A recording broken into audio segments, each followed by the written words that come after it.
দর্শক, এই মুহূর্তে অবস্থান করছি লালমনিরহাটের হাতীবান্ধা উপজেলায় অবস্থিত দেশের সর্ববৃহৎ সেচ প্রকল্প তিস্তা ব্যারেজ এলাকায়। আমি এই মুহূর্তে তিস্তা ব্যারেজের যে কন্ট্রোল রুম রয়েছে সেই কন্ট্রোল রুমের তিনতলা থেকে আপনাদেরকে দেখাচ্ছি।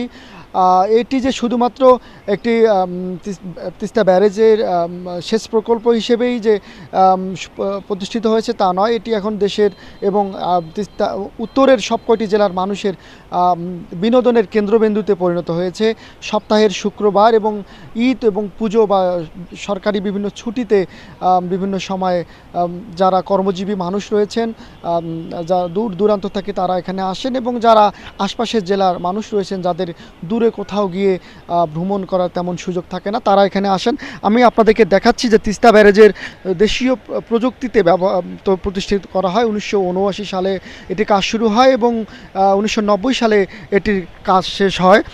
তিস্তার এই ব্যারেজটি মানুষের দর্শনের অন্যতম কেন্দ্রবিন্দু। এখানে যে 44টি গেট রয়েছে, এখানে যে বিভিন্ন চামচ রয়েছে, কিভাবে পানিগুলো এখানে পানি আটক করে ক্যানেলের ভিতর দিয়ে প্রবেশ করানো হয়, বন্যার সময় পানি কিভাবে নিয়ন্ত্রণ করা হয় এবং কীভাবে পানি ছেড়ে দেওয়া হয়, দর্শনার্থীরা এগুলো এসে দেখেন, ছবি উঠান।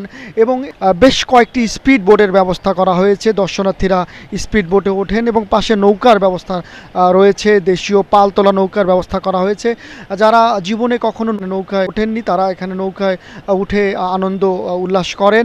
এবং এর পাশে বেশ কিছু খাবারের মুখরোচক দোকান রয়েছে, যেখানে মুখরোচক খাবারের ব্যবস্থা করা হয়েছে এবং দর্শনার্থীরা এখানে ঘুরে ফিরে দেখেন এবং এর পাশে যে খাবারের দোকানগুলো রয়েছে সেই দোকানগুলো থেকে খাবার খেয়ে তারা তৃপ্তি সহকারে খাবার সংগ্রহ করেন।